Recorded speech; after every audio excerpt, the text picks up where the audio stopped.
Paris est à vous, l'émission qui donne le meilleur de la région capitale. Karine Vergnol sur BFM Business. Tendance, rendez-vous business, spectacle, expo, resto, tout ce qui fait vibrer la capitale et dans Paris est à vous. Et ce qui anime les Franciliens, c'est la forêt. Et oui, elle couvre un quart de la surface de la région, soit autant que les zones urbanisées. Et pourtant, nous importons pour couvrir nos besoins en bois. Alors comment rentabiliser au mieux cette ressource naturelle? Comment faire de la filière bois une filière d'avenir, créatrice d'emplois? C'est ce que nous allons voir avec nos invités. Stéphane Allaire, bonjour. Bonjour. Vous êtes dirigeant et fondateur de Reforest Action. C'est une initiative en fait à vocation sociale qui permet aux entreprises d'agir en faveur de l'environnement. On y reviendra dans un instant. Jacques Ducerf, bonjour. Bonjour. Vous êtes le président d'Euroforest. C'est le 3e salon forestier mondial, le premier salon de l'exploitation forestière en France. Il se tiendra du 19 au 21 juin prochain à Saint-Bonnet-de-Joux. Cyril Le Picard, bonjour. Vous êtes président de l'Union de la coopération forestière française. Vous défendez les petits propriétaires, c'est bien ça, ou gros propriétaires? Tous les propriétaires privés. Tous les propriétaires privés de la forêt française. Et puis Yves Collet, bonjour. Bonjour. Vous êtes le président de l'Office national des forêts, donc premier gestionnaire d'espaces naturels en France. Votre objectif, c'est bien sûr, enfin l'un des objectifs de l'Office national des forêts, c'est d'assurer le renouvellement des forêts publiques et le bon entretien. Et leur production. Et la multifonctionnalité. Exactement. Alors il y a eu un colloque organisé il y a quelques jours par l'Agence des espaces verts d'Île-de-France à Paris avec cette question. En fait, il soulevait un fait que c'était un réservoir d'emploi sous-exploité, la forêt francilienne. Alors je voudrais voir avec vous ce qu'il en est exactement. Je voudrais rappeler quelques chiffres. Je disais la forêt francilienne, c'est 11 200 emplois et 2500 établissements dans la filière bois, 269 000 hectares de surface exploitable. Yves Collet, justement, la forêt francilienne, je disais aussi, c'est un quart du territoire. Est-ce qu'aujourd'hui, cette forêt, effectivement, elle vous semble bien exploitée ou est-ce qu'on pourrait améliorer les choses? On peut améliorer les choses sans aucun doute en Île-de-France comme dans le pays en général. Mais en Île-de-France, si vous voulez, pour fixer les idées, on exploite à peu près 20% de ce que la forêt accumule comme bois chaque année. Donc, elle n'est pas menacée, on peut faire mieux sans lui porter atteinte et on peut du coup en tirer un bénéfice à la fois pour l'environnement. Quand on utilise du bois à la place du plastique, c'est bon. Quand on utilise du bois à la place du pétrole, c'est bon. Quand on gère bien la forêt, c'est bien pour la biodiversité, puis pour le paysage, pour les Île-de-Franciens. Pourquoi on n'en exploite que 20%? Eh bien parce que nos entreprises de transformation sont sans doute insuffisamment capitalisées, elles ont trop peu investi encore, on essaye de les aider, ça fait partie des filières. Il n'y a plus de scieries, j'ai vu. Alors en Île-de-France, je ne sais pas s'il en reste une. Oui, c'est ça. Mais c'est difficile pour un scieur d'être en Île-de-France, la logistique qui demande du transport, c'est compliqué l'Île-de-France, la scierie demande de la place, c'est compliqué en Île-de-France, donc effectivement les transformateurs du bois sont en très grande périphérie de l'Île-de-France. Ceci n'explique pas seulement qu'on mobilise peu la forêt île-de-francienne, elle est aussi en feuillu. Donc, oui, on va revenir effectivement sur les besoins de l'industrie qui ne correspondent pas forcément. Alors il y a autre chose aussi, Jean-Yves Collet, finalement j'ai lu que c'était parfois un peu morcelé aussi et du coup que c'était plus difficilement exploitable. Oui, alors c'est peut-être pour ça que les coopératives forestières existent, c'est justement pour regrouper les propriétaires, petits, moyens et grands, mais surtout les petits propriétaires forestiers, sylviculteurs, pour mettre la matière première, pour regrouper la matière première, parce qu'en face nous avons des industriels qui eux demandent un produit précis, à un moment précis, à un prix précis, et c'est à nous, coopératives, de rassembler la matière et surtout de faire comprendre aux propriétaires forestiers qu'il a du bon bois dans sa forêt. Le bois il est pas rare, il est précieux, donc faut l'utiliser à bon escient. Donc c'est le rôle un des rôles des coopératives, c'est de rassembler la matière première. Pardon, je vous ai confondu, vous êtes bien sûr Cyril Le Picard, oui. Pardonnez-moi et merci d'avoir fait le changement par vous-même. En tout cas, effectivement, la question de l'exploitation, c'est la grande question qui vous anime au salon Euroforest. Jacques Ducerf, est-ce que la forêt francilienne, c'est un cas particulier par rapport au reste de la France ou pas? Oui, parce que comme le soulignait M. Collet, il n'y a pas de scierie en Île-de-France, donc les bois qui sont produits dans les forêts d'Île-de-France sont transformés par des entreprises qui sont à la grande périphérie, Moi, mon entreprise de scierie, on en achète quelques fois et on est en Bourgogne, donc vous voyez que c'est vraiment la grande périphérie. Mais il y a quand même des forêts d'exception et du bois de qualité dans cette région-là, notamment en ce qui concerne les bois feuillus et le chêne en particulier. Oui, parce que C'est une vraie richesse. c'est vrai qu'aujourd'hui, en 2014, on a l'impression qu'on redécouvre un petit peu le bois. Enfin, je caricature, mais quand on voit la multiplication des constructions en bois, quand on voit les architectes, les designers qui redécouvrent un petit peu cette matière noble, finalement, on sent le bois de chauffage aussi, puisqu'on est passé un petit peu à autre chose, on sent qu'il commence à y avoir plus de besoins, peut-être, il va falloir faire quelque chose. Il y a une vraie tendance vers le développement des utilisations du bois depuis quelques années déjà. D'ailleurs, les organisations professionnelles s'occupent d'en faire la promotion. Puis il y a des évolutions technologiques aussi. Actuellement, on a une nouvelle technologie qui permet de faire du bois modifié thermiquement et qui le rend naturellement durable, parce que quand il a été modifié thermiquement, il n'est plus attaquable ni par les insectes ni par les champignons. Sans traitement. Sans traitement. Ce qui donne effectivement de nouvelles applications possibles pour les différentes essences de bois. J'ai lu qu'en 2014, il y avait 6 nouveaux projets d'investissement novateurs, chimie verte, bois énergie, innovation. On sent qu'effectivement, ça bouge. Je disais, pour commencer, l'État français a placé la filière bois considérée comme une filière d'avenir. Parmi les 34 plans de reconquête industrielle, Jean-Yves Collet, vous pensez que ça va faire avancer les choses? Vous pensez que ça va dans le bon sens? J'en suis persuadé. De toute façon, la forêt est une affaire de long terme, mais elle dépend aussi de la qualité de sa valorisation. Si nous avons un secteur aval qui valorise bien le bois, qui rencontre bien son marché en développement, mais qui pour l'instant importe trop, eh bien à ce moment-là, nous aurons des bons prix pour les arbres et donc des forestiers qui pourront investir pour améliorer, jardiner, cultiver, faire produire leur forêt. Je pense qu'effectivement, c'est fondamental de donner à ce produit sa modernité. Le bois, c'est pas le passé, la nostalgie, c'est l'avenir du design, vous l'avez dit, l'avenir de l'énergie aussi, l'avenir de la matière, la xylochimie. C'est vraiment un produit du 21e siècle et demi, puisque la forêt met longtemps à produire. Et évidemment, alors j'ai lu justement à propos d'investisseurs forestiers à l'association Forinvest Business Angels, en tout cas des forestiers qui investissent justement dans ces filières bois. Cyril Le Picard, c'est important. Il est temps de le faire, ouais. Parce que vous avez des pans de l'économie forestière qui sont souffrantes, on va dire, qui ont des difficultés, et le meilleur moyen de les soutenir, c'est d'investir dans ces industries pour pouvoir continuer à ce que la filière soit rentable. Parce que si nous n'avons plus d'aval, d'industrie aval, les propriétaires forestiers ne sortiront plus leur bois de leur forêt et n'auront plus la rentabilité qu'ils souhaitent avoir. Donc il faut qu'il y ait une certaine solidarité entre les producteurs forestiers privés et l'aval, c'est-à-dire la première ou deuxième transformation. C'est ça, et donc... C'est une bonne idée, et c'est une idée qui fait vite son chemin et qui va nous permettre de redynamiser toute la filière. C'est ça, parce qu'aujourd'hui, je le disais, en Ile-de-France, on est obligé d'importer du bois, malgré tout ce que nous avons, c'est quand même qu'il y a un souci. C'est l'aval qui joue pas le jeu? Alors, il faudrait faire un peu de marketing forestier. Il faudrait faire un peu plus de marketing forestier et savoir exactement ce que veut le client. Et c'est à l'amont de trouver la matière première nécessaire pour satisfaire le client en bout de ligne. Et trop souvent, les propriétaires forestiers ont dit regardez ce qu'il y a dans notre bois et ensuite vous allez couper. Non, c'est pas ça, c'est l'inverse. Il faut savoir ce que veut le client, l'industriel, et c'est aux propriétaires forestiers de sortir le bon bois au bon moment pour satisfaire la demande. C'est dans ce sens-là que ça doit être fait. Jacques Husser. Oui, moi j'ajouterais qu'effectivement, je suis tout à fait d'accord avec cette vision des choses. D'abord, il faut s'intéresser au marché, il faut développer nos produits sur les marchés utilisateurs, que ce soit la menuiserie, le meuble, etc. C'est vraiment important de développer ces marchés pour que l'ensemble de la filière y tire son intérêt. C'est la prospérité de l'aval qui entraînera la prospérité de l'amont.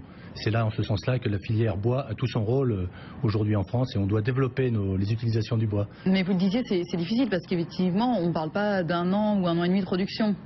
Ah oui, on est sur des cycles extrêmement longs, et il est important de préparer l'avenir. Et aujourd'hui, il y a probablement aussi en France, et on va revenir sur ces sujets à lors d'Euroforest, il y a probablement un défi à relever pour les replantations. Aujourd'hui, on a un vrai déficit de reboisement en France qui est colossal, et il va vraiment falloir qu'on s'active pour... depuis une dizaine d'années, on ne replante pas suffisamment d'arbres par rapport à ce qu'on exploite. Et il faut vraiment, si on ne veut pas manquer de bois dans 25, 30, 50 ans, il faut qu'on commence à prendre le problème très en amont dès aujourd'hui. Eh ben heureusement, il y a des gens comme Stéphane Allaire à vos côtés, dirigeant et fondateur d'Euroforest Action. Donc l'idée, vous, c'est vraiment ça, c'est dire aux entreprises, en tout cas au départ aux entreprises, engagez-vous pour replanter des arbres avec nous. Vous avez créé cette société en 2010, vous avez déjà planté plus de 330 000 arbres, alors pas seulement en France, voilà. Mais votre objectif c'est aussi la France. C'est aussi la France parce qu'il y a des vrais enjeux en France, on vient d'en citer quelques-uns. Il y a des enjeux économiques, donc toute la filière bois avec des emplois à la clé. On parle de 60 000 créations d'emplois possibles en développant la filière bois. Donc c'est considérable, déjà qu'il y en a déjà 450 000, c'est autant que l'industrie automobile. Et on en parle moins. Et on en parle moins parce que bon, il y a peut-être moins de lobby sur la forêt que sur l'automobile. Par contre, il y a aussi d'autres usages de la forêt. Il y a la biodiversité. Et il y a le côté récréatif. Et nous, notre métier, c'est d'inviter les entreprises, donc des fonds privés, à investir dans la forêt française, à subventionner des plantations, à planter des arbres, mais aussi à sensibiliser leurs clients et leurs collaborateurs. Parce que je crois qu'on l'a dit tout à l'heure, tant qu'on a une perception un petit peu restreinte de ce que peut apporter la forêt, on ne la comprend pas. Et aujourd'hui, le principal foyer de biodiversité en France, il est en forêt. Quand vous voulez vous aérer un peu l'esprit, vous allez en forêt et pour une entreprise, inviter ses collaborateurs et ses clients à planter une forêt ensemble, c'est quelque chose de fédérateur et quand vous parlez de démarche RSE en entreprise, la forêt est un bon outil pour agir concrètement et de façon collaborative. Alors, mais j'ai une petite question. Est-ce que vous pourriez m'éclairer, Jean-Yves Collet? On me disait tout à l'heure que seulement 20% de la forêt francilienne est exploitable, de sa production est exploitée. Voilà, est exploitée. Et en même temps, là, on me parle de reforestation nécessaire. C'est de reboisement, pardon. De reboisement. Parce que reforestation, c'est justement, merci de l'occasion, on reforeste quand on a détruit la forêt. D'accord.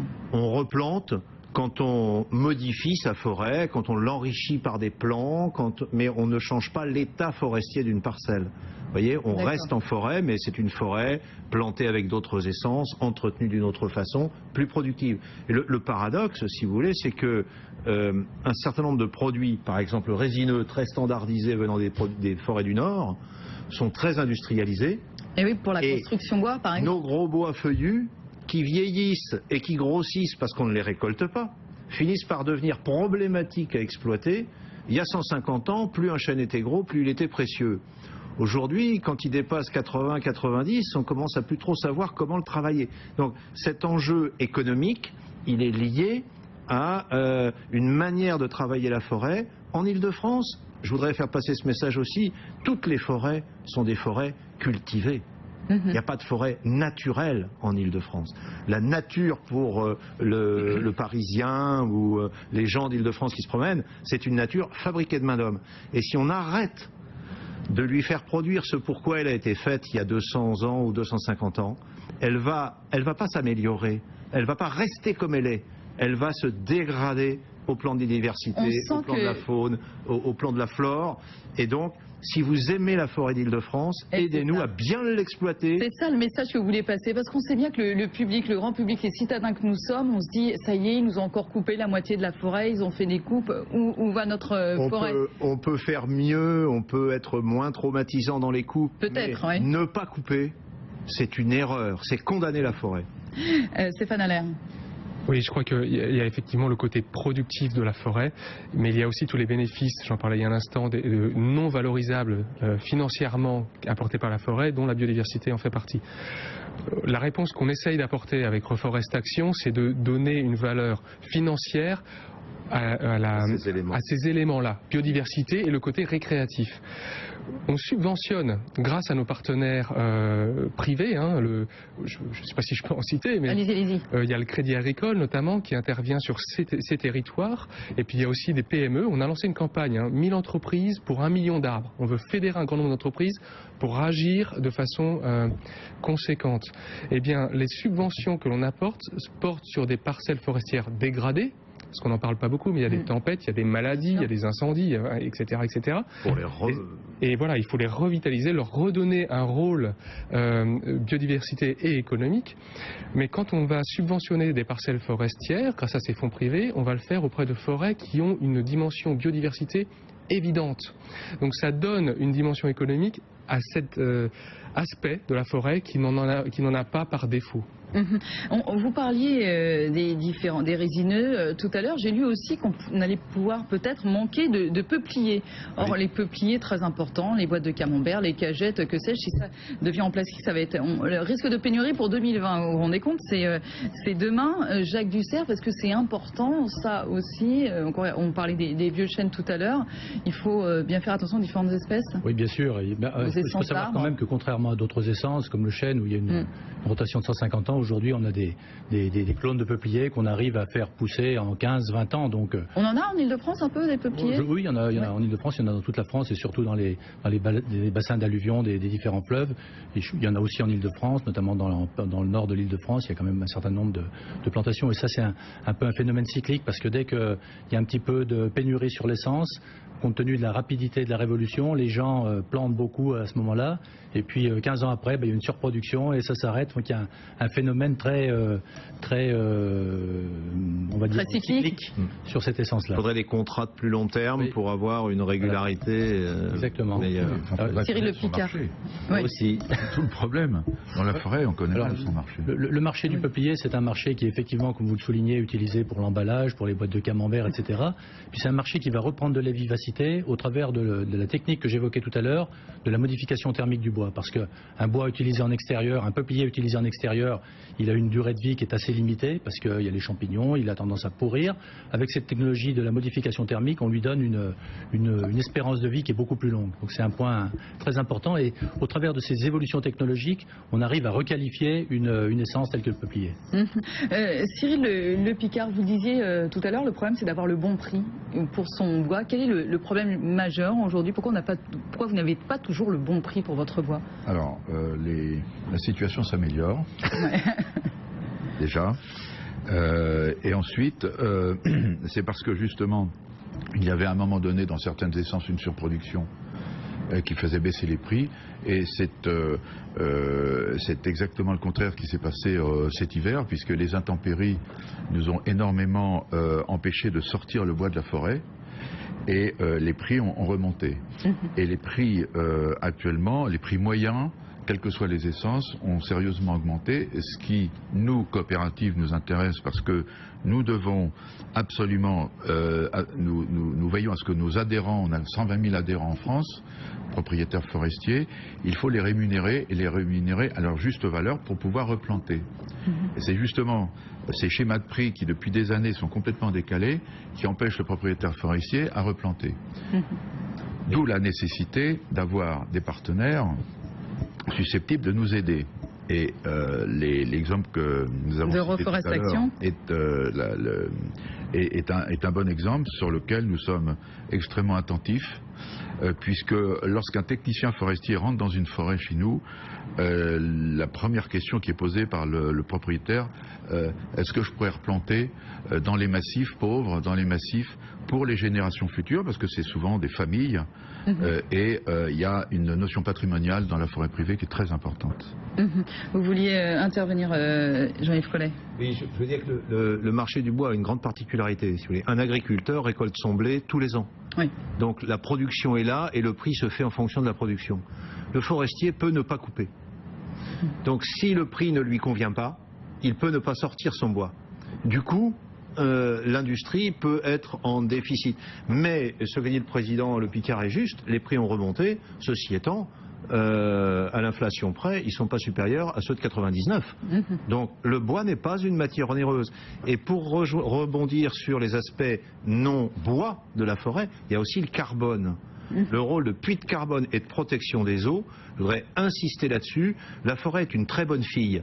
Elle a besoin de peu pour produire énormément. Mais ce peu, si on lui rémunérait sa fonction de fixation de carbone, sa fonction de protection des bassins aquifères, on aurait nos 100-150 millions, Président, qui nous suffiraient chaque année à redonner un élan à la filière amont. Mais l'avenir de la forêt, c'est la valorisation des belles entreprises avec des produits innovants et qui vont faire que nos produits vont s'exporter au lieu qu'on en importe. C'est ça, Stéphane Allaire. Je voudrais simplement ajouter que si vous voulez être riche aujourd'hui, la forêt n'est pas le meilleur. Même avec des prix qui augmentent un petit peu, il faut quand même bien comprendre qu'il y a 3,5 millions de petits propriétaires en France. Ils ont en moyenne 1 hectare. 100 mètres sur 100 mètres, c'est quoi? C'est la même chose en Ile-de-France. Et oui, d'où la difficulté d'exploitation. C'est 1 hectare. Et cette émission s'appelle Paris est à vous. Mais vous savez, je crois qu'un résumé, c'est que la forêt est à vous également. Parce qu'elle a beau appartenir à 3,5 millions de personnes qui sont employés de banque ou tout sauf forestiers, chacun en profite. Pour le carbone, pour l'eau qui est filtrée grâce à l'arbre, pour la rétention des sols, etc., etc. Donc voilà, chacun doit se sentir concerné. Un mot, mais vraiment conclusif, s'il vous plaît. Simplement, moi, en tant que président de Euroforêt, je suis très heureux d'être sur ce plateau à côté de M. Allaire, qui n'est pas encore exposant à... Vous allez faire une proposition, je l'invite gracieusement à venir participer à Euroforêt pour développer son système. Et la prochaine fois, un studio en bois. Voilà, exactement. On va essayer de travailler pour ça. Merci beaucoup, monsieur Stéphane Allaire, dirigeant et fondateur d'Euroforest Action, Jacques Dussert, président d'Euroforest. On rappelle 19 au 21 juin à Saint-Bonnet-de-Joux. Cyril Le Picard, président de l'Union de la coopération forestière française, merci. Et Jean-Yves Collet, président de l'Office national des forêts. Merci à tous les quatre. Messieurs, on l'a bien compris, il est temps de s'inquiéter de la forêt française. Restez avec nous sur BFM Business. Dans un instant, un nouveau journal et Paris est à vous revient. Paris est à vous. L'émission qui donne le meilleur de la région capitale.